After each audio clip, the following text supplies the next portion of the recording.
बढ़ते आगे इसी के साथ ईरान को लेकर भारत ने भी एडवाइजरी जारी कर दी है। हिंदुस्तानी स्टूडेंट को फौरन ईरान छोड़ने के लिए कहा गया है। ईरान में तशद्दुद एहतजाज के चलते हालात बिगड़ते हुए नजर आ रहे हैं। ऐसे में यहाँ आपको बता दें कि पूरी तरीके से अलर्ट जारी कर दिया गया है। खुद हिंदुस्तान के जरिए भी एडवाइजरी जारी की गई है कि ईरान को लेकर भारत ने कहा है कि हिंदुस्तानी स्टूडेंट फौरन ईरान को छोड़ दें। ईरान में पुरतशद्दुद एहतजाज के चलते हालात बिगड़ सकते हैं और अमेरिका जिस तरीके से इंटरेस्ट दिखा रहा है उसके बाद हालात मजीद खराब हो सकते हैं। ईरान के जरिए भी सीधे तौर पर ये बताया गया है कि वो किसी भी सूरत हाल से निपटने के लिए पूरी तरह से तैयार है और अमेरिका के आगे वो झुकेगा नहीं। अगर अमेरिका जंग चाहता है तो उसके लिए भी हमारी पूरी तैयारी है। हमारा डिफेंस सिस्टम पूरी तरीके से तैयार है।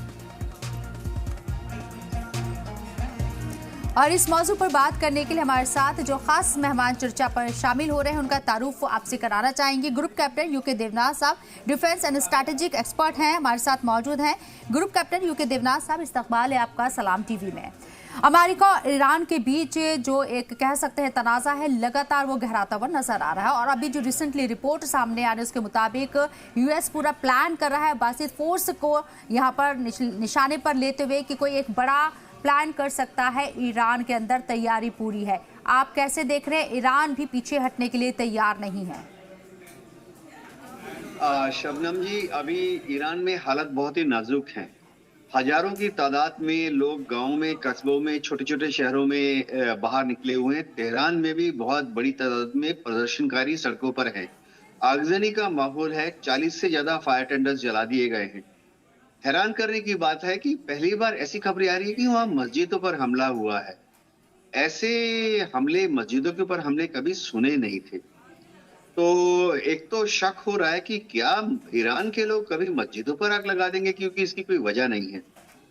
शायद ऐसा हो रहा है कि बाहर से कुछ एलिमेंट आ गए हैं जो कि भीड़ में शामिल हो गए हैं। हम सब जानते हैं कि वहां पे CIA और मोसाद पिछले 20 साल, 10 साल से काम कर रही है। अगर हम रिकॉर्ड देखें तो पिछले 10 साल में मोसाद ने कम से कम 9 ईरान के न्यूक्लियर साइंटिस्ट को मार दिया।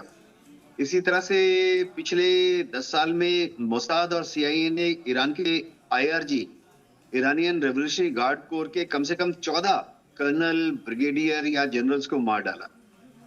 हो सकता है कि ये जो जलसा और प्रदर्शन हो रहे हैं इसमें बड़ी तादाद में बाहरी एलिमेंट्स घुस गए हैं। नहीं तो किसी भी मुस्लिम देश में, चाहे शिया हो या सुन्नी हो, मस्जिदों पर हमला करना मैंने अपने लंबे करियर में कभी नहीं सुना। हाँ, अमेरिका भी हमले का तैयारी कर रहा है।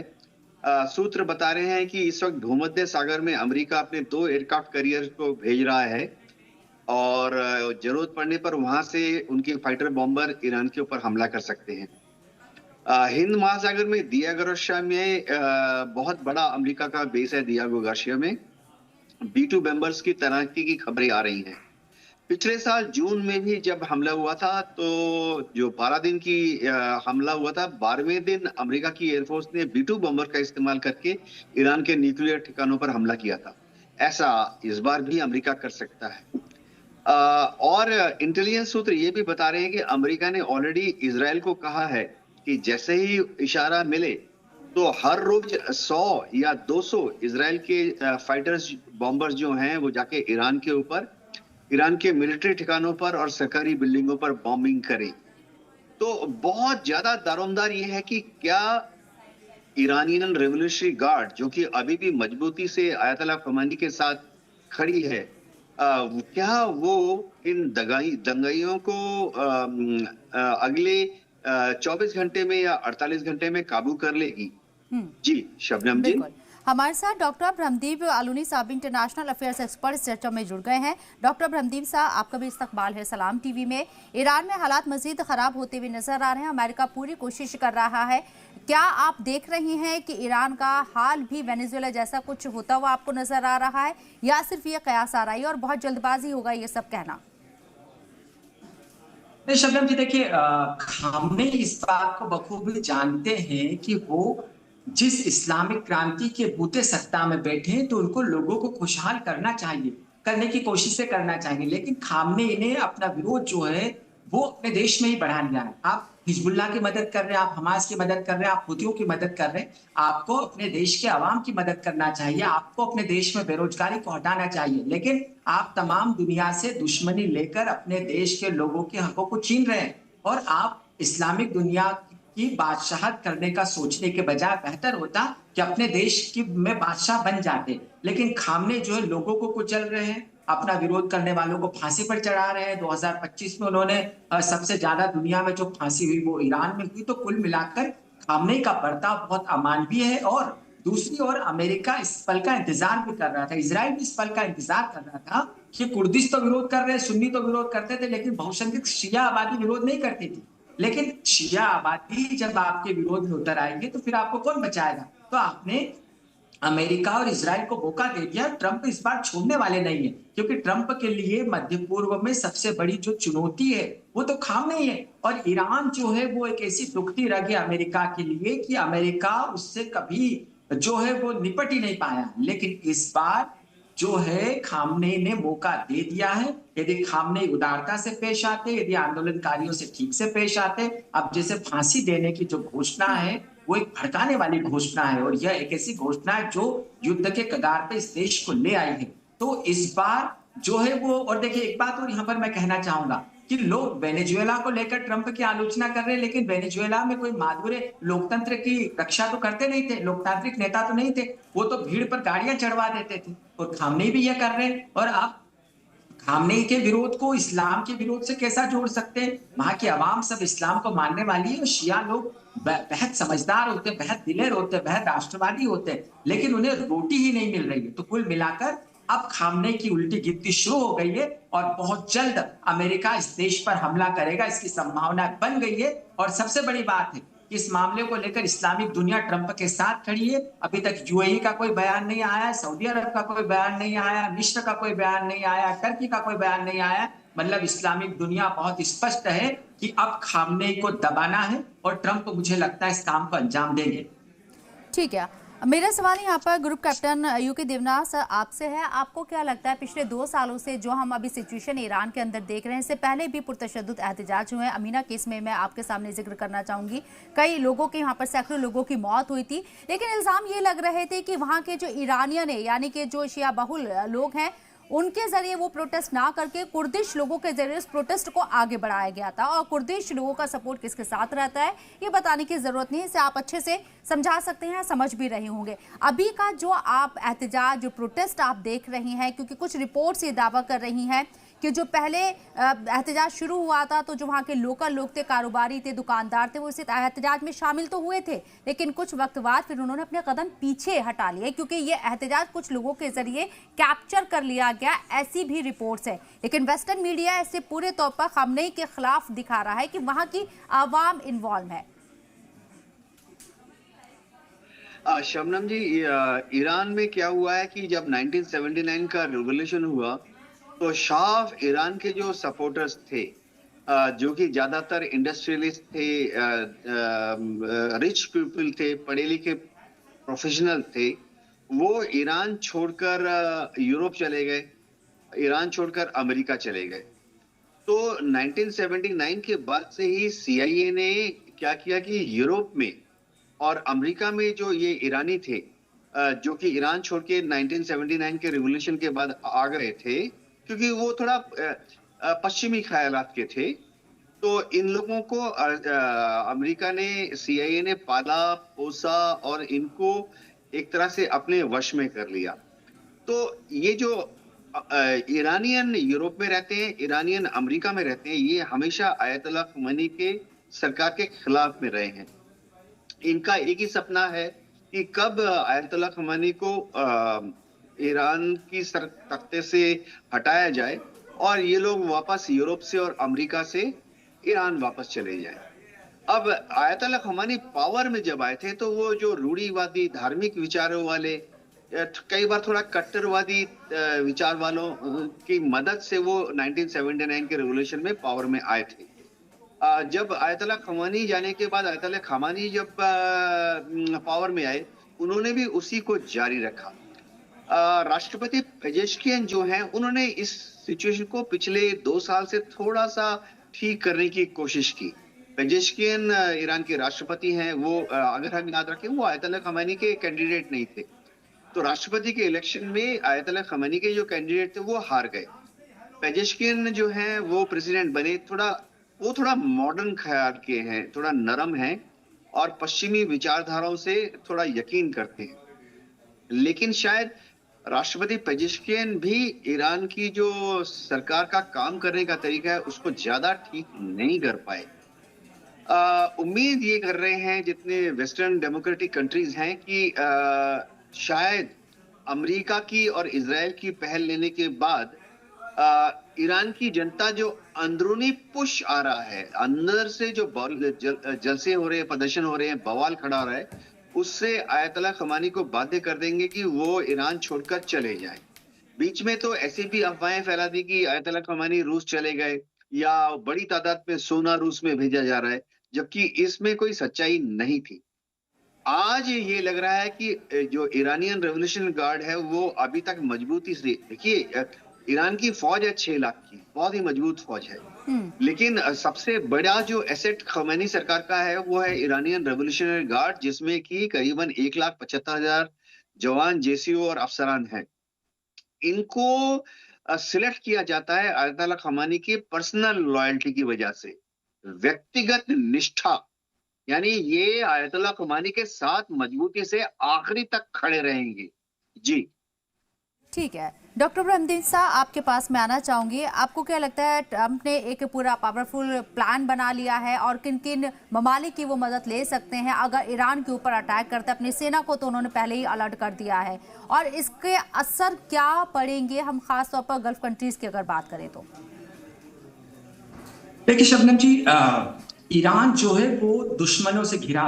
ईरान की सीमा लगती अजरबैजान से, ईरान की सीमा लगती टर्की से, ईरान की सीमा लगती है पाकिस्तान से। आप सोचिए मतलब कैसा पूरा, आप भौगोलिक परिस्थितियों को देखिएगा तो ईरान के आसपास अधिकांश जगह अमेरिका के सैन्य ठिकाने, कतर में अमेरिका का सैन्य ठिकाना, इराक में अमेरिका का सैन्य ठिकाना है, सीरिया के कई इलाकों में अमेरिकी सैनिक है। तो ईरान के आसपास बहुत सारे अमेरिकी सैन्य ठिकाने, उन जो सैन्य बेस है जहां से बड़े बड़े विमान उड़ सकते हैं, खासकर मैं कतर की बात कर रहा हूं, तो ईरान बहुत मुश्किल है। ईरान के पास इतनी क्षमता नहीं है और ईरान अपने आसमान की सुरक्षा तो कभी, उसका सुरक्षा कवच है ही नहीं। आपने देखा ही पिछले दिनों जब इजराइल और अमेरिका ने हमला किया था, तो ईरान सिर्फ युद्ध के इस दौर में, जबकि आधुनिक जो हथियार होते हैं उनसे युद्ध लड़े जाते हैं, तो आप पारंपरिक तरीके से सिर्फ हम युद्ध के लिए तैयार है, उससे युद्ध होते नहीं है। तो खामनेई जो है वो अपनी जिद पर अड़े हुए हैं, और जहां तक साथ देने की का सवाल है तो अमेरिका और इजराइल यदि साथ हैं तो फिर किसी का सवाल होता ही नहीं है। कतर जो है वो अमेरिका के साथ है, जो पाकिस्तान है, इवन पाकिस्तान भी कभी भी नहीं बोलेगा ईरान पर हमला किया, तो क्योंकि आसिम मुनीर को तो इसीलिए ट्रंप ने तैयार करके रखा है कि ईरान के खिलाफ उनका उपयोग कर सके। तो पाकिस्तान की तो अहमियत है ही नहीं कि वो अमेरिका के खिलाफ खड़ा हो पाएगा। तो जब सऊदी अरब तैयार है अमेरिका के साथ, कतर साथ में, यूएई साथ में, बहरीन खामोश है, टर्की खामोश है, तो फिर ईरान के साथ खड़ा कौन होगा? रूस तो होगा नहीं। रूस से भले ही उसके रणनीतिक संबंध है, रूस कुछ कहेगा नहीं। चीन में इतना मानता ही नहीं कि वो दूसरे देशों के लिए कभी युद्ध लड़ता है। उत्तर कोरिया जो है वो बहुत दूर है वहां से, ईरान से। ईरान के साथ कोई भी देश नहीं है। सबसे बड़ी बात है कि ईरान की जो सबसे बड़ी अभी तक ताकत थी, यदि आप ईरान को निशाना बनाएंगे तो सबसे पहले लेबनान से हिजबुल्ला जो है अपना मोर्चा खुलता था, हिजबुल्ला भी खत्म हो गया है, हुती भी खत्म हो गए इधर, और उधर डॉक्टर ब्रह्मदीन साहब, आप कह रहे हैं कि ईरान जो है रिवायती तरीके से जंग लड़ रहा है, आधुनिक तरीके से नहीं है। क्या आप मुझे डिटेल में समझा सकते हैं ईरान का एयर डिफेंस सिस्टम किस तरीके से काम कर रहा है? 12 दिन की जंग में इजराइल किस तरीके से यहाँ पर ईरान के सामने हाइट नहीं ले पाया था और अमेरिका की तरफ से सीज फायर का ऐलान किया गया था। इन 12 दिन की जंग का ही मैं एग्जांपल दे रही हूँ। अगर ईरान वाकई में इतना कमजोर था तो इजराइल को इतना बड़ा नुकसान कैसे? और एयर डिफेंस सिस्टम आप मुझे थोड़ा सा डिटेल में समझा दीजिए। शबनम जी देखिए, बहुत जबरदस्त सवाल है आपका। बिल्कुल, देखिए ईरान के पास दूर तक मार करने वाली मिसाइल है। ईरान ने सुपरसोनिक भी मिसाइल बनाई है। हाइपरसोनिक मिसाइलें भी बनाई है, ईरान के पास है। ईरान दूर तक मार तो कर सकता है, लेकिन ईरान का एयर डिफेंस सिस्टम जो है वो उस स्तर का नहीं है। और यही कारण है कि ईरान के परमाणु ठिकानों पर देखिए थोड़ा सा हमला डिटेल जरूर में ब्रह्मदीप साहब, थोड़ा सा डिटेल में एयर डिफेंस सिस्टम में समझना चाहूंगी। ईरान का एयर जी डिफेंस बिल्कुल सिस्टम डिटेल में आपसे समझना जी चाहूंगी। देखिए, जो दुनिया के सबसे अच्छे एयर डिफेंस सिस्टम माने जाते हैं वो पैट्रियट माना जाता है जो अमेरिका के पास है, या जो रसिया के पास है जिसका भारत ने उपयोग किया था, या फिर इजराइल के पास जो एयर डिफेंस सिस्टम है। 3 प्रकार के एयर डिफेंस सिस्टम जो है वो दुनिया के सबसे मजबूत माने जाते हैं। अब ईरान ने अभी तक अपने एयर डिफेंस सिस्टम पर ऐसा काम नहीं किया कि वह जो हाइपरसोनिक मिसाइल और जो सुपरसोनिक मिसाइल है उनको रोक पाए। तो अभी भी ईरान के आसमान पर जो एयर डिफेंस सिस्टम एक्टिवेट होना चाहिए। मिसाइल जी तो ईरान के पास है, लेकिन क्या आप इसके बारे में डिटेल से ये बता पाएंगे किस लेयर का उनके पास मिसाइल है? शबनम जी, ईरान एयर के डिफेंस पास सिस्टम मिसाइलें हैं दूसरे देशों को भेदने के लिए। ईरान के पास इतनी खतरनाक मिसाइलें हैं कि उसने इजराइल के एयर डिफेंस सिस्टम को भेद दिया था, लेकिन ईरान के पास अपनी सुरक्षा करने के लिए साधन नहीं। ईरान आक्रामक जरूर है, ईरान तलवार चलाना जानता है, लेकिन ईरान के पास वो सुरक्षा कवच नहीं है कि वो दूसरे की तलवार को झेल ले। यही तो दिक्कत है, यही कारण है। ईरान के पास कुछ भी नहीं है। 12 दिन का ये जो वॉर हुआ था, एयर डिफेंस सिस्टम बिल्कुल नाकारा है या है ही नहीं ईरान के पास? कहना क्या चाह रहे हैं आप? नहीं, जी बिल्कुल, एयर डिफेंस सिस्टम है ही नहीं ईरान के पास। यही कारण है कि ईरान के परमाणु ठिकानों पर हमला बोला था और उस समय इजराइल ने ईरान के पूरे आसमान पर कब्जा कर लिया था। यही कारण है कि ईरान के लोग नाराज हैं। लेकिन यहाँ पर ब्रह्मदीप साहब, 12 दिन की जंग में रशिया का S-300 ईरान इस्तेमाल कर रहा था। जी देखिए, देखिए S-300 जो डिफेंस सिस्टम है वो बहुत पीछे हो गया है, क्योंकि S-400 तक चले गए और अब तो S-400 से आगे निकल गए। आप यहाँ खुद ही पैदा कर रहे हैं। आप कह रहे हैं कि है ही नहीं ईरान के पास एयर डिफेंस सिस्टम, बिल्कुल खत्म है, या और अभी कह रहे हैं कि इस्तेमाल किया तो वो बहुत पीछे हट चुका है। ओपनली इस तरह के मेरे ख्याल से स्टेटमेंट देने से बचना चाहिए। अगर जंग जैसे मुहाने पर कोई देश खड़ा है तो उसे एकदम कमतर आंक देना या फिर उसे नकार ही देना, कहीं ना कहीं ये बायस्ड एक स्टेटमेंट होगा मेरे ख्याल से। हमारे साथ ग्रुप कैप्टन यूके देवनाथ साहब भी चर्चा में बने हुए डिफेंस एक्सपर्ट हैं, group captain group UK Devnath साहब। यूके देवनाथ साहब, ईरान को जितना हल्का वेस्टर्न मीडिया के जरिए दिखाया जा रहा है, क्या ये नाअक्ली होगी, नासमझी होगी? देखिए, ईरान के पास air defence system S-300 missile system है, दुनिया के बेहतरीन सिस्टम्स में से माना जाता है। सूत्र ये भी बता रहे हैं कि पिछले 6 महीने में शायद S-400 का एक रेजिमेंट भी ईरान तक पहुंच चुका है। अब ईरान के पास Chinese made HQ-9B air defence system भी है। अब होता यह है किसी भी एयर डिफेंस सिस्टम में कि जो रेडार होता है वो दुश्मन के जहाज को ढूंढता है। तो जब 12 दिन का युद्ध हुआ था तो लग रहा है कि इजराइल की एयरफोर्स ने 12 दिन के युद्ध में औसतन हर रोज 100 फाइटर विमान भेजे। तो 1200 मिशन तो इजराइल की एयरफोर्स ने किए, लेकिन इजराइल की एयरफोर्स की जो जैमर जहाज होते हैं, स्टैंड ऑफ जैमर होते हैं, ये बड़े बड़े ट्रांसपोर्ट विमान जैसे होते हैं, और ये ईरान की एयर स्पेस से 300 किलोमीटर 400 किलोमीटर की दूरी से ईरान के जो S-300 के जो सर्वेलेंस रेडार हैं उनको जैम कर पाए थे। बाद में क्या हुआ, जब अमेरिका ने हमला किया तो अमेरिका ने B-2 बॉम्बर्स का इस्तेमाल किया। B-2 बॉम्बर जो हैं ऐसे भी स्टेल्थ बॉम्बर माने जाते हैं, और चाहे थ्योरेटिकली एटलीस्ट जो रेडार है चाइनीज HQ-9, उसका सर्वेलेंस रेडार उसको भांप नहीं पाता। अब होता क्या है कि आप जब इसको सर्वेलेंस रेडार से देख लेते हैं तो एक मिसाइल लॉन्च की जाती है अमेरिकन या इजरायली जहाज की तरफ, जिसको कि एक अपलिंक डेटा लिंक से कंट्रोल किया जाता है।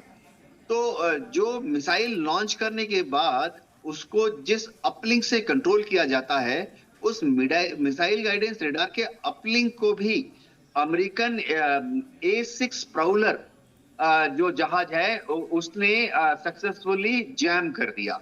तो दिक्कत ये आ रही है कि अमेरिकन इलेक्ट्रॉनिक वॉरफेयर सिस्टम जो है, जैसे अमेरिका में उनके पास है AN/ALQ 141 और AN/ALQ 146। ये जो सिस्टम है ये एक पॉड जैसा होता है। तो अटैकिंग एयरक्राफ्ट के नीचे जैसे 6 बॉम्ब लगाए हैं तो क्या करते हैं कि उसी पायलन पर इस AN/ALQ 141 या AN/ALQ 146 को लगा देते हैं।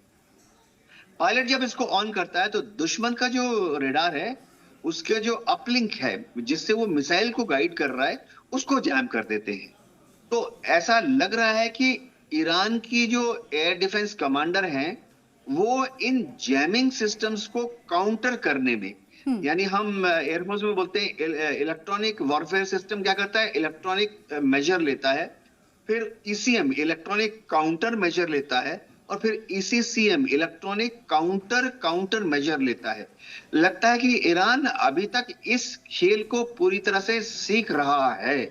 जी ठीक है, अलुमनी साहब आपके पास में आती हूँ। ब्रह्मदीप साहब, आपने कहा कि एयर डिफेंस सिस्टम की हम बात कर रहे थे, यहाँ ईरान के 300 का तो वो इस्तेमाल कर चुका है 12 दिन की जंग में, 400 भी उसने रशिया का लिया है, इसके साथ साथ चाइना का HQ-9 भी वो ले चुका है और कार्गो शिप भी वहाँ पर हैं, ये भी खबरें हैं। आपको नहीं लगता कि ओपन स्टेटमेंट एक नजरिया क्रिएट करना, ये एक छवि क्रिएट करना थोड़ा जल्दबाजी होगा? देखिए शबनम जी, वेनेजुएला के पास जो है वो हमको एक बात को स्वीकार करना पड़ेगा। नहीं, मैं ईरान पे ही रहना चाहूंगी। वेनेजुएला के साथ हो चुका है। ईरान पिछले 2 साल से मुसलसल अमेरिका इजराइल से जूझ रहा है और अमेरिका की स्ट्रैटेजी, जो भी अमेरिका को चैलेंज करता है या जो अमेरिका के सामने घुटने नहीं टेकता है, अमेरिका यहाँ पर दादागिरी कर रहा है, ये समझना होगा। देखिए अमेरिका बिल्कुल बहुत गलत, ट्रंप दादागिरी कर रहे हैं। ट्रंप ईरान को दबाना चाहते हैं, मध्य पूर्व के कई देश ईरान को दबाना चाहते हैं, लेकिन ईरान उनको अवसर भी तो दे रहा है। आप अपने देश की जनता का ख्याल क्यों नहीं रखते? खामनेई जो है वो इस्लामिक दुनिया का नेतृत्व करने का ख्वाब, आप देख रहे हैं लोगों को, सबसे ज्यादा हजारों लोगों को 2025 में खामनेई ने फांसी दी है। जिन लोगों को फांसी दी वो ईरानी थे, नाराज ईरानी थे। शिया जो जनता है वो शिया जनता सड़कों पे है, युवा सड़कों पे है। आप सबको इस्लाम का दुश्मन कह रहे, इसका मतलब है कि आप दुश्मन को अवसर दे रहे हैं। दुश्मन मस्जिदों में आग लगाएंगे। ईरान के अंदर जो तशद्दुद हो रहे हैं, जो तस्वीरें सामने आ रही हैं, क्या खुद एक मुस्लिम, तो एक शिया मुस्लिम मस्जिदों के अंदर आग लगाएगा? शबनम जी मुझे एक बात की कहीं बताइए, क्या शबनम जो है वो बहुत पढ़ी लिखी है तो क्या वो इस्लाम का सर्टिफिकेट दुनिया को दे देगी? क्या खामनेई दुनिया में इस्लाम का सर्टिफिकेट आयतुल्लाह अली खामनेई के इस्लाम का सर्टिफिकेट बांटने के लिए कोई एजेंसी खोल के बैठे हैं? मैं अभी मौजूदा हालात के ऊपर बात कर रही हूँ। मुस्लिम ब्रदरहुड में क्या कौन क्या यहाँ पर महत्वाकांक्षाएं रखता है, मैं उसकी चर्चा नहीं कर रही। वो एक एंगल हो सकता है कि मुस्लिम ब्रदरहुड में एक अपनी मजबूत पकड़ रखना, ये अलग बात है। जंग की सूरत हाल में इजराइल के जरिए या फिर अमेरिका के जरिए ईरान के अंदर जो प्लांटेड लोग वहां पर पहुंचाए गए हैं, क्या ईरान की संप्रभुता के साथ ये खिलवाड़ नहीं है? शबनम जी, आप आपके घर को खुशहाल रखेंगे तो कोई गद्दार आपके घर में नहीं घुसेगा। खामनेई ने इस्लाम का ठेका लेकर हिजबुल्लाह को तैयार किया लेबनान में। उनको अपने देश के लोगों की रोजी रोटी की चिंता करना थी, उनको हमास की चिंता थी, उनको हूतियों की चिंता थी। वो ईरान के युवाओं की चिंता नहीं कर रहे थे। वो महिलाओं को जिस प्रकार से कुचल रहे हैं हिजाब को लेकर, आपने देखा होगा, हजारों लोगों को आप फांसी पर चढ़ा रहे हैं। तो ऐसे में कोई जो है वो कोई खुशियां नहीं बांट रहे खामनेई। सीरिया के अंदर जो अभी नई सरकार आई है वो सही अमेरिका के जरिए यहाँ अंतर्राष्ट्रीय आतंकवादी घोषित किया गया, जिसे उसे ही सीरिया का सदर बना दिया गया। देखिए शबनम जी, 2 मिनट मेरी बात को गौर से सुनिएगा। 1979 में इस्लामिक क्रांति होती है। देश जो है वो खुमैनी और खामनेई की बात को मानता है। इस्लामिक क्रांति के बाद देश को खुशहाल होना चाहिए था। और यदि आप धर्मगुरु हैं, यदि आप सर्वोच्च धर्मगुरु हैं, यदि सर्वोच्च सत्ता पर आप काबिज हैं, तो आपको खुशहाली का ध्यान रखना चाहिए था, किसी भी कीमत पर ध्यान रखना चाहिए था। लेकिन क्या खामने के काम करने के जो तरीके हैं वो इतने मैं अच्छे हैं आपकी कि बात उनके से देश के एग्री लोग करती हूँ। खुशहाल रह कुछ पाए? नाराजगियां वहां के लोगों की अपनी सरकार से, आयतुल्लाह अली खामने से हो सकती है। महंगाई वहां पर चरम पर है, और महंगाई की वजह क्या है? ईरान के ऊपर लगातार जिस तरह से सैंक्शंस लगाए जा रहे हैं, वहां की जो इकोनॉमी है, वहां की जो करेंसी है, लगातार यहाँ चैलेंजेस का सामना कर रही है। ये एक वजह हो सकती है। उसके लिए कुछ लोगों ने ये एहतजाज बहुत भी बड़ी किया था, वजह है कुछ शबनम जी, लोगों ने ये एहतजाज बहुत भी किया बड़ी था, वजह है। लेकिन उन्होंने अपने कदम पीछे खींच लिए जब इस पूरे एहतजाज को हाईजैक कर लिया गया। ये बाकायदा रिपोर्ट्स हैं, मीडिया रिपोर्ट्स हैं। शबनम जी, आप आपकी अपनी नाकामियों को अमेरिका और इजराइल के मत्थे कब तक फोड़ते रहेंगे? आपके जो बच्चे हैं वो फॉरेन जाना चाहते हैं, वो पढ़ना चाहते हैं, दुनिया की कंपनियां चाहते हैं ईरान में आए। वहां ईरान के जो लोग हैं वो दुनिया के जो सबसे ज्यादा पढ़े लिखे लोगों में से एक लोग हैं, लेकिन उन युवाओं का दम घुट रहा है, उन युवाओं के पास रोजगार नहीं है, वो स्कूल नहीं जा सकते, कॉलेज नहीं जा सकते। आप उनके सपनों का गला घोट रहे हैं, और ऐसे में खामने का जाना उस देश को विकास की ओर ले जाएगा। खामने ने चले जाना चाहिए, क्योंकि आप यदि दुनिया में कदम ताल मिलाकर चल नहीं सकते, यदि आप अपने देश को, आप अपने मुल्क को आगे नहीं बढ़ा सकते, तो आपको सत्ता छोड़ देना चाहिए। अब खामने को अपने देश की खुशहाली के लिए सत्ता छोड़ देना चाहिए, क्योंकि वो अपने देश के लोगों को खुशहाल नहीं रख पा रहे ठीक है। शबनम जी। शायद ब्रह्मदीप साहब आपने वो तस्वीरें नहीं देखी, क्योंकि हम लोग मीडिया में हर एक तस्वीर को हम देख रहे हैं। वहाँ की जो महिला है, ईरान की स्ट्रीट वेंडर वहाँ पर आपको नजर आएंगी, गाड़ियाँ चलाती हुई नजर आएंगी। अगर इतनी ही कट्टरपंथी ईरान के अंदर है तो शायद ये तस्वीर हम देख नहीं पाते। ग्रुप कैप्टन यूके देवनाथ साहब, आप क्या कहेंगे? क्या वाकई में इस्लामोफोबिया, कट्टरपंथी का जो एक एग्जाम्पल ईरान के ऊपर सेट किया जा रहा है वो सही है, या फिर तस्वीर इसके इतर है? शबनम जी, 1979 तक तो, जब तक शाह ऑफ ईरान थे, तो ईरान के जो शहर हैं तेहरान और सब जगह पर पश्चिमी सभ्यता से लोग चलते थे। इंडियन एयरफोर्स से भी हमारी पायलट्स और टेक्नीशियंस बड़ी तादाद में ईरान में जाते थे, क्योंकि कुछ ट्रेनिंग हम भी ईरान की एयरफोर्स को देते थे। तो हमारे पायलट्स का उस वक्त ये कहना था कि ईरान में सबसे अच्छी बात यह है कि महिलाएं खुलकर सड़क पर आती हैं, बिजनेस चलाती हैं, और सबसे अच्छी बात है कि जितनी यूनिवर्सिटीज हैं, खासतौर से प्रोफेशनल कॉलेजेस में, डॉक्टर्स हो, चार्टर्ड अकाउंटेंट हो, सब क्लासों में आधे क्लास जो है महिलाएं होती थी। फिलहाल आयतुल्लाह खुमैनी के आने के बाद भी माहौल महिलाओं के लिए वैसा ही है। खुमैनी सरकार ने महिलाओं के उत्थान की कोशिश की है, लेकिन पश्चिमी मीडिया में खास तौर से इस तरह की खबरें काफी हद तक उछाली गई हैं कि महिलाओं को वहां दबाया जा रहा है, उनको प्रोफेशनल करियर में आगे नहीं बढ़ने जाया जा रहा है। और बीच में इस तरह की खबरें भी आई कि शायद हिजाब उनको जबरदस्ती पहनाया जा रहा है। तो होता क्या है मैं बताता हूँ। एक साइकोलॉजिकल वॉरफेयर पश्चिमी मीडिया ने हमेशा ईरान के खिलाफ बनाने की कोशिश की है, ताकि आयतुल्लाह खुमैनी की सरकार को दबाव में डाल सके। ये दबाव जो है समझना पड़ेगा क्यों पैदा किया जा रहा है, क्योंकि पश्चिमी सरकारों ने, चाहे यूरोप की सरकार हो, चाहे अमेरिका की सरकार हो, चाहे इजराइल हो, वो शुरुआत से ही लगे हैं कि किस तरह से आयतुल्लाह खुमैनी की सरकार को डिस्टेबलाइज किया जाए, तख्ता पलट कर दिया जाए। तो ये एक वो साइकोलॉजिकल वॉरफेयर का हिस्सा है। अब देखिए, कल से अलग अलग जगह पर साइबर वॉरफेयर भी चालू हो गया है। ईरान के अंदर जितने व्हाट्सएप ग्रुप हैं, इंस्टा ग्रुप हैं, उनको शायद बंद करने की कोशिश की जा रही है, शायद वहां पर भ्रामक खबरें भी फैलाई जा रही हैं। तो साइबर अटैक भी अब ईरान के ऊपर चालू हो चुके हैं, जिसमें कि ईरान के लोगों को बताया जा रहा है कि अब खुमैनी सरकार के चंद घंटे बचे हैं, सड़कों पर आओ और भी जलसा कराओ और भी सरकारी प्रॉपर्टी पर आग लगाओ। ऐसा भी देखा जा रहा है कि आईआरजी के यूनिट्स हैं, उनके ऊपर भी हमला किया गया है, कुछ आईआरजी के जवान भी मारे गए हैं। लेकिन क्या ये हथियार प्रदर्शनकारी अपने आप फायर कर रहे हैं कि प्रदर्शनकारियों में कुछ बाहर के एलिमेंट घुस आए हैं? हमने बांग्लादेश में भी देखा, नेपाल में देखा कि जेनजी जब सड़क पे आती है तो दूसरे एलिमेंट, शायद वो बाहर से आए हुए एलिमेंट हैं, वो घुस जाते हैं अंदर और हथियारों का इस्तेमाल करते हैं, हिंसा को, आगजनी को बढ़ावा देते हैं। जी जी डॉक्टर ब्रह्मदीप साहब, अगर ईरान इतने ज़्यादा हाशिए पे है या फिर ये कहे कि वहाँ कट्टरपंथी इतनी ज़्यादा हावी है, तो जो उसका कारोबारी एक तरीका है या जो रिश्ते हैं हिंदुस्तान के साथ भी बेहतर नहीं होते। हमने देखा है चाबहार पोर्ट को लेकर अभी हाल फिलहाल में हिंदुस्तान के साथ ईरान के रिश्ते और मजीद मजबूत होते हुए नजर आए हैं।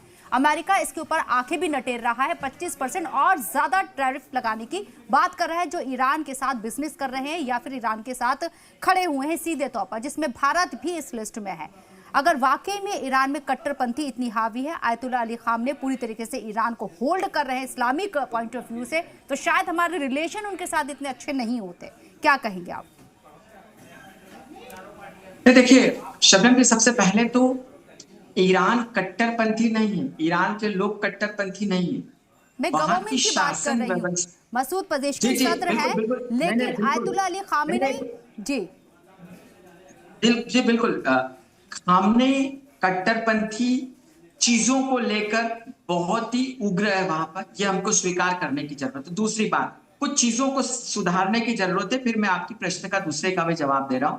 दूसरी बात यह है कि वहां पर जो आर्मी है, आर्मी पूरी तरीके से धर्मगुरु के कब्जे में, और वहां के राष्ट्रपति ने पहली बार इतिहास में ऐसा कहा कि मेरे वश में कुछ नहीं है, जिसका ये विद्रोह भड़का। तो वहां की जो आर्मी है उसका कब्जा वहां के अधिकांश संसाधनों पर है, यह सबसे बड़ी बात है जिससे लोग विद्रोह करने पर उतार हुए। रही बात आपकी भारत की, तो भारत से अच्छे संबंध हैं हमारे, ईरान से बहुत ऐतिहासिक संबंध है। दुनिया में ईरान के बाद सबसे ज्यादा शिया जो रहते हैं वो भारत में रहते हैं। दूसरी बात यह है कि ईरान जो है वो पाकिस्तान पर भरोसा नहीं करता, जिससे उसकी सीमा लगती है, क्योंकि पाकिस्तान का जो पाकिस्तान की राजनीति है, जो पाकिस्तान का इस्लाम मानने का तरीका है, या जिन देशों के नजदीकी है, तो वो ईरान के दुश्मन है। आप अमेरिका की बात कर लें, अमेरिका और पाकिस्तान की बहुत दोस्ती और सीमा पर। दूसरी बात है कि ईरान पाकिस्तान से लगातार नाराज रहा है, क्योंकि ऐसा माना जाता है कि जो वहां पर कुछ आतंकवादी संगठन है जो ईरान के अंदर काम करते हैं, उनको पाकिस्तान बढ़ावा देता है। तो यही कारण है कि भारत से बहुत ऐतिहासिक और प्राचीन संबंध है, और यही कारण है कि चाबहार में हमारा जो बंदरगाह खुल रहा था, खुल गया है, या जो काम नहीं कर पा रहा है, तो वहां से यूरोप तक जाने का रास्ता देने के लिए ईरान भारत को तैयार हो गया।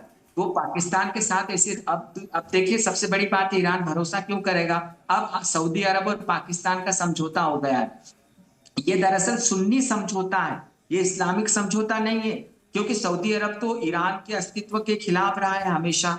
तो पाकिस्तान के विरोध के कारण भी ईरान जो है वो भारत के नजदीक है, और भारत में बहुत बड़ा सम्मान रहा है। और हमने देखा भी कि जब हिजबुल्लाह के नेता मारे गए थे, तो वो वहां पर लेबनान में जितना विरोध प्रदर्शन हुआ ईरान में, वो उतना भारत के लखनऊ जैसे शहरों में भी हुआ है।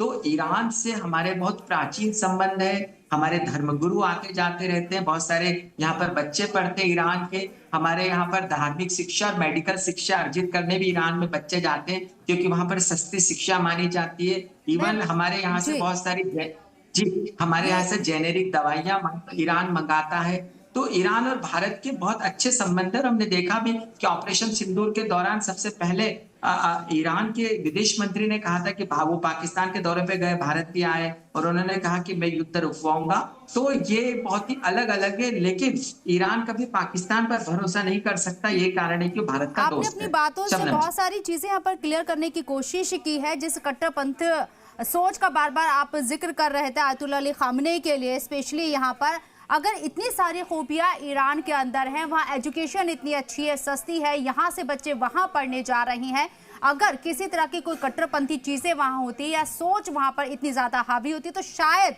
लोग वहाँ का रुख नहीं करते। आपने एक बात और कही, इसका जवाब मैं ग्रुप कैप्टन यूके देवनाथ साहब से लेना चाहूँगी कि वहाँ की जो आर्मी है वो सरकार के सामने बेबस है, या ये कहें कि आयतुल्ला अली खामेनी के आगे पूरी तरीके से वो सरेंडर करे हुए, या उनके कमांड में IRGC Islamic revolutionary guards Corp 1.5 lakh इनकी तादाद है, और ये पूरी तरह से समर्पित है ayatollah Ali Khamenei supreme leader के लिए। इसके ही पैरेलल इनकी सहायक एक और फोर्स है बासित फोर्स, जिसका जिक्र अमेरिका कर रहा है। ईरान की अपनी राष्ट्र की अलग आर्मी है, और अगर ईरान अब तक किसी के कंट्रोल में नहीं आ पाया है तो ये बड़ी वजह है कि वहां की जो आर्मी है वो लॉयल है अपने रहनुमाओं के लिए। कैसे आप देखते हैं ग्रुप कैप्टन यूके देवनाथ साहब? शबनम जी, जब 1979 में ईरान में ख़ुमैनी सरकार आई, उसके बाद से ईरान की नेवी और एयरफोर्स बहुत कमजोर हो गई। लेकिन ईरान की 6 लाख की स्टैंडिंग आर्मी है और बहुत ही प्रोफेशनल आर्मी है। उन्होंने 10 साल तक 1980 के दशक में 1979 से 1989 तक इराक के साथ लड़ाई लड़ी थी। तो उस वक्त जो यंग ऑफिसर्स थे, लेफ्टिनेंट थे, कैप्टन थे, वो आज की तारीख में सब जनरल हैं, ब्रिगेडियर हैं। तो हो ये रहा है कि इनका जो कॉम्बैट एक्सपीरियंस है बहुत ज्यादा है, बहुत शानदार है। दूसरी बात है कि आईआरजी के जो 1.5 लाख जवान जैसी और अफसरान हैं, इनको जब सिलेक्ट किया जाता है तो खास तौर से सिलेक्ट किया जाता है कि ये आयतुल्लाह ख़ुमैनी के खास वफादार हैं। तो जिसे हम कह सकते हैं कि व्यक्तिगत निष्ठा, इनमें एक लॉयल्टी की भावना होनी चाहिए कि वो ईरान के लिए, ख़ुमैनी सरकार के लिए आखिरी पल तक लड़ाई लड़ सकते हैं। ऐसा करने पे ही उनको ईरानियन रेवोल्यूशनरी गार्ड में भर्ती किया जाता है। और अभी तक जो एक्सपीरियंस हमें मिला है, चाहे वो इराक के लड़ाई में हो या जब आईआरजी के जो कमांडर थे उन्होंने हिजबुल्लाह के साथ लड़ाई की या यमन में हुती के साथ खड़े रहे, तो हमने देखा कि बहुत ही प्रोफेशनल तरीके से उन्होंने हिजबुल्लाह की मदद की। बहुत ही अच्छी तरह से प्रोफेशनल एंगल से देखा जाए तो हुती की मदद की। तो बहुत ही लॉयल, डेडिकेटेड ट्रुप्स हैं। और क्या इनको अमेरिका तोड़ पाएगा? क्या सीआईए इनमें से 1 या 2 को भेदिया बना पाएगी?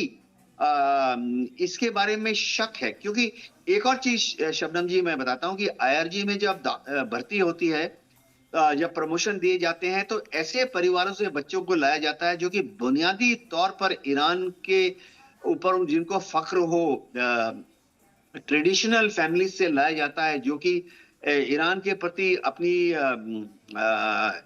जो लॉयल्टी है उसको रखते हैं। तो खानदानी बच्चे आईआरजी में दाखिल होते हैं, चाहे जवान हो, जेसी हो या अफसर हो। ये कभी भी ईरान के साथ दगाबाजी नहीं करेंगे, हमेशा आयतुल्लाह ख़ुमैनी के साथ खड़े रहेंगे। जी, मेजर जनरल डॉक्टर राजन कोचर साहब हमारे साथ इस चर्चा में जुड़ गए हैं, उनका भी रुख करना चाहेंगे। मेजर जनरल डॉक्टर राजन कोचर साहब, इस्तकबाल है आपका सलाम टीवी में। बहुत ज़्यादा कयास आराई हो रही है वेस्टर्न मीडिया के जरिए, खासकर यहाँ पर तख्ता पलट होने वाला है। रजा पहलवी अब ईरान की तरफ मूव करेंगे, अमेरिका अटैक करने वाला है, वेनेजुएला जैसा हाल होगा ईरान का। ये तमाम खबरें गर्दिश कर रही हैं। ग्राउंड पर आप वाकई में इसमें कोई हकीकत देख पा रही हैं? सलाम अलैकुम शबनम जी, और धन्यवाद आपने मुझे अपने प्रोग्राम में इनवाइट किया।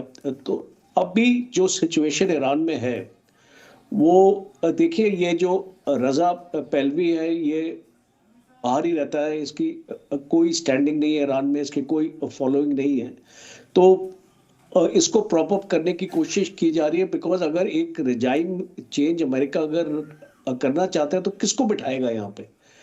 जैसे कि मोहम्मद यूनुस को लेके आया था, वो भी बांग्लादेश में नहीं रहता था, बाहर रहता था, और उसको बिठा दिया था। पर इसको यहाँ पे एक्चुअली फर्क है सिचुएशन में बांग्लादेश की, और लोग वेनेजुएला की बात करते हैं। मैं ज़्यादा इसको रेलेवेंट इस सिचुएशन को बांग्लादेश के साथ कंपेयर करना चाहता हूँ। और क्यों कंपेयर करना चाहता हूँ? बिकॉज वहाँ पे जेनजी को उसको मोबिलाइज किया था एक रिजाइम चेंज के लिए, यहाँ पर भी जेनजी को मोबिलाइज किया जा रहा है। और जो ईरान में 60% लोग 35 साल से कम उम्र के हैं, और इसीलिए आपने देखा कि ये जितने भी ये प्रोटेस्ट हैं ये सारे यंग लोग हैं जो, और ज़्यादा तौर पे अर्बन एरियाज़ में ज़्यादा प्रोटेस्ट है, रूरल एरियाज़ में भी प्रोटेस्ट है, पर वो इतनी उसको इंटेंसिटी और वायलेंस का नहीं है। और जितने लोग इन लोगों ने मारे, अगर आप उनमें देखें तो उसको ज़्यादातर उस पर यंग लोग मिलेंगे आपको। और जो एक इसको अभी फांसी की सज़ा भी हो रही है, वो भी एक यंग ही है। तो जिस प्रकार से मैं अभी इसको ईरान को देखता हूँ, प्रेजेंट आपके पास 3 ऑप्शन है। पहला ऑप्शन ये है प्रेसिडेंट ट्रंप के पास कि ये जो इंटरनल सिचुएशन है ईरान की, इसको और खराब किया जाए, और इसीलिए 25% सैंक्शंस भी लगाए गए कि और तकलीफ हो और उनको गुर्बत का सामना करना पड़े। ऑलरेडी आप जानते हैं रियाल 56% गिर चुका है और जो कीमतें हैं वो 6 टाइम्स आपकी बढ़ गई हैं, और उसको लोगों के पास पानी भी नहीं है, इसको पानी की भी किल्लत है स्पेशली तेहरान में। तो जब इस टाइप की सिचुएशन होगी, डेवलपमेंट होगी, तो लोग अपना जो भी हुकूमत है उससे सवाल पूछेंगे, इसलिए सड़कों पे आ रहे। और ट्रंप इसको एग्रीवेट करेगा सिचुएशन, बिकॉज ट्रंप ये चाहता है कि इंटरनली तख्ता पलट हो जाए, कि इसको लोग अपने आप ही, जैसे बांग्लादेश में उसने किया, ये इसको ईरान में भी चाहता है कि इंटरनली इसका तख्ता पलट हो जाए और अमेरिका को कुछ करने की जरूरत ना पड़े। दूसरा ऑप्शन इसके पास है, इसने ऑलरेडी अपनी जहाँ भी इसके एयर बेसिस हैं, इसने अपने हवाई जहाज बॉम्बर्स वगैरह अपने इसको कर लिया, और पाकिस्तान का जो पसनी पोर्ट है अभी जो उसको भी इस्तेमाल किया जाएगा, और पाकिस्तान के भी एयर बेसिस को इस्तेमाल किया जाएगा, वहां पर भी आई थिंक एक सहमति इसको नजर आ रही है मुझे। तो सेकंड ऑप्शन ट्रंप के पास ये रहेगा कि सेलेक्टेड टारगेट्स प्रेसिशन से, जैसे कि पैलेस हो गया, जहां पे खोमेनी की भी इसको खबर ये रखेंगे कहां पे वो छुपा हुआ है, और खोमेनी को टारगेट करने की कोशिश करेंगे, जैसे पहले भी हमास के इतने सारे इसको लीडर्स को टारगेट किया है और साइंटिस्ट को टारगेट किया जो अपने इसको घरों में उनको जाके उसको मारे गए साइंटिस्ट। तो इनके पास इंटेलिजेंस है, मोसाड और CIA बिल्कुल इंटीग्रेटेड तरीके से काम कर रहा है, तो वो इनका सेकंड ऑप्शन होगा। लास्ट ऑप्शन ऑफ कोर्स हम एक ऑप्शन के नाम पे उसको ऑप्शन बना रहे हैं बूट्स ऑन ग्राउंड का, कि अमेरिका के सोल्जर्स आई डोंट थिंक वो अंदर आएंगे, बिकॉज वो एक सैक्रिलेज होगा, जिसको बोलते हैं सुसाइड होगा उनके लिए, और अगर एक बार आ भी जाएंगे तो वो इसको ज्यादा देर तक इसको ईरान में रुक नहीं पाएंगे। और इसीलिए मैं मानता हूं, क्योंकि आपको एक चीज कंक्लूडिंग जो रिमार्क मेरा ही है, that Iran is a civilisational society, और जो ईरान के लोग हैं वो अमेरिका से प्यार नहीं करते, अमेरिकन से ज्यादा प्यार नहीं करते हैं। और अगर अमेरिका ऐसी इसको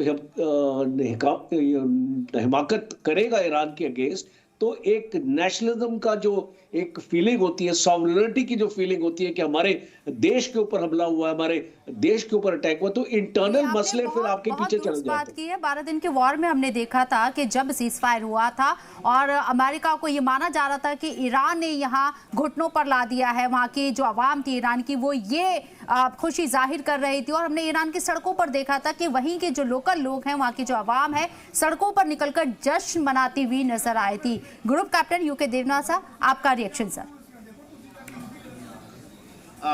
इसमें कोई शक नहीं है कि जब 12 दिन का युद्ध हुआ तो इजराइल की एयरफोर्स, और 12वें दिन तो अमेरिका की एयरफोर्स ने बहुत भयंकर हमले किए ईरान को। लेकिन ये बात सही है कि इन हमलों के बावजूद ईरान में जो सत्ता थी वो काबिज रही, कंटिन्यू करती रही, और ईरान के लोगों ने भी अपनी सरकार के साथ मजबूती से आगे कदम रखा। अमेरिका अभी भी, जैसे अभी फिलहाल कोशिश कर रहा है कि अगर मौका मिलता है तो अमेरिका कल या परसों फिर से ईरान के ऊपर हवाई हमले शुरू कर सकता है।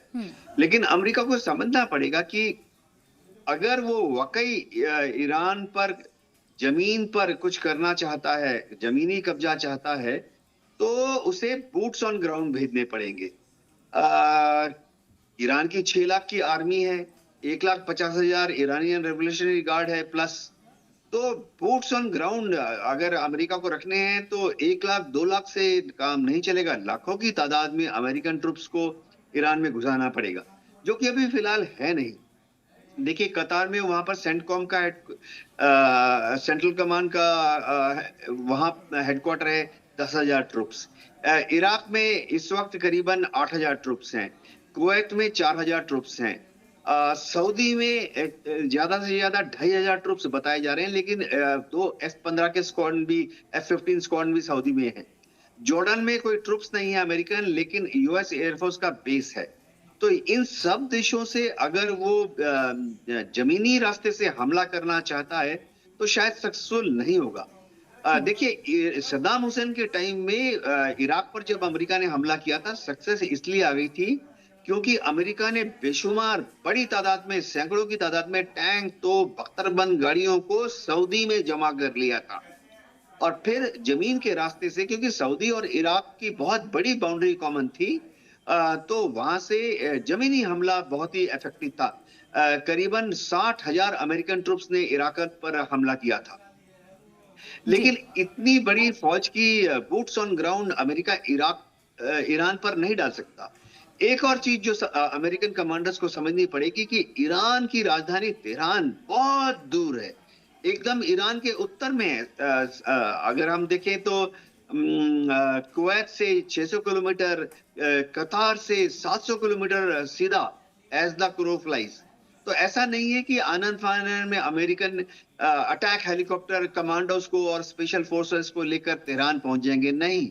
उनको 700 किलोमीटर जाने में 4 घंटे लग जाएंगे, और अगर कोई मिशन वहां करते हैं और वापस आते हैं तो वापस आने में कुवैत में या इराक में वापस आने में 4 घंटे लग जाएंगे। तो 8 घंटे ईरानियन एयर स्पेस के अंदर वो सरवाइव नहीं कर सकते। ईरानियन एयर डिफेंस सिस्टम को शूट डाउन कर देगी। तो अमेरिका बूट्स ऑन ग्राउंड नहीं डालेगा। देखिए, डेमोक्रेट्स को पसंद नहीं है, रिपब्लिकन्स भी इलेक्शन हार जाएंगे। अभी मिड टर्म इलेक्शन हो रहा है अक्टूबर में, रिपब्लिकन्स हार जाएंगे। जेडी वांस डोनाल्ड ट्रंप के बाद प्रेसिडेंट बनने की कोशिश कर रहे हैं। जेडी वांस भी हार जाएंगे प्रेसिडेंशियल इलेक्शन। जी डॉक्टर ब्रह्मदीप साहब, आपके पास आना चाहूंगी। आज जितना यहाँ पर ट्रंप का जो कल मैसेज उनके जरिए दिया गया था कि मदद रास्ते में है, आप एहतजाज करते रहिए, ऐसा माना जा रहा था कि अगले पल ही ट्रंप हमला करने वाले हैं ईरान के ऊपर। ये एक लाउड एंड क्लियर मैसेज देने की कोशिश की थी। जमीनी हकीकत यहाँ अभी ग्रुप कैप्टन यूके देवनाथ साहब ने बता दी है कि आप बोल सकते हैं, लेकिन ग्राउंड पर उतरने के लिए उतने मजबूत आप नजर नहीं आते हैं। देखिए शबनम जी, एक बात तो बहुत क्लियर है कि ईरान की जमीन में घुसकर उसे हराया नहीं जा सकता। सद्दाम हुसैन ने कोशिश की थी, 8 साल तक लड़ते रहे, लेकिन वो 120 किलोमीटर से आगे नहीं बढ़ पाए थे। क्यों? क्योंकि ईरान के पास समंदर भी, ईरान के पास मरुस्थल भी, ईरान के पास पर्वत भी, ईरान के पास जंगल भी है, और जलवायु भी बहुत जबरदस्त तरीके से कठिनाईपूर्ण है। लेकिन इस दौर में जो आयुध है या जो हथियार है, जो लड़ने के तौर तरीके इतने बदल गए हैं कि आप ड्रोन से लड़ सकते हैं या आप वायुसेना से हमले कर सकते हैं। और इस मामले में अमेरिका बहुत सशक्त है, उसके जो बॉम्बर है वो बहुत सशक्त है। और सबसे बड़ी बात है कि भूमध्य सागर से लेकर समंदर में आसपास भी अमेरिका के ऐसे सैन्य बेस हैं या ऐसे सैन्य अड्डे हैं जहां से उसके बड़े बड़े विमान बढ़ सकते हैं। अब जहां तक सवाल यह है कि ईरान पर हमला होगा तो कैसे होगा, मुझे लगता है कि वहां की आवाम को बचाकर वहां के सैन्य ठिकानों को निशाना बनाने की कोशिश अमेरिका कर सकता है। यदि सैन्य ठिकानों को निशाना बनाएंगे तो वहां की आवाम उसका विरोध नहीं करेगी, लेकिन यदि आवाम पर हमला हो गया तो फिर आवाम एक हो जाएगी। तो इस बार मिडिल ईस्ट के अंदर अमेरिका के 50,000 सैनिक तैनात हैं और ईरान के पास हाइपरसोनिक मिसाइल है, सुपरसोनिक मिसाइल है। क्या अमेरिका ये खतरा मोल लेगा? Final comment. जी बिल्कुल, अमेरिका खतरा मोल लेगा, क्योंकि अभी नहीं तो कभी नहीं। अमेरिका की पॉलिसी है, बॉडी बैग नहीं आने चाहिए। अपनी आवाम को जवाब देना भारी पड़ जाएगा अमेरिका को। ये एक स्ट्रैटेजी है अमेरिका की। बहरहाल ये चर्चा और लंबी खिंच सकती है, बहुत डिटेल में हम बात करना चाहते, लेकिन वक्त की पाबंदी है। कोचर साहब, माजरत चाहूंगी, रिएक्शन नहीं ले पाए। बहरहाल बहुत बहुत शुक्रिया आप खास मेहमानों का हमारे साथ जुड़ने के लिए, अपना कीमती वक्त देने के लिए। आदाब।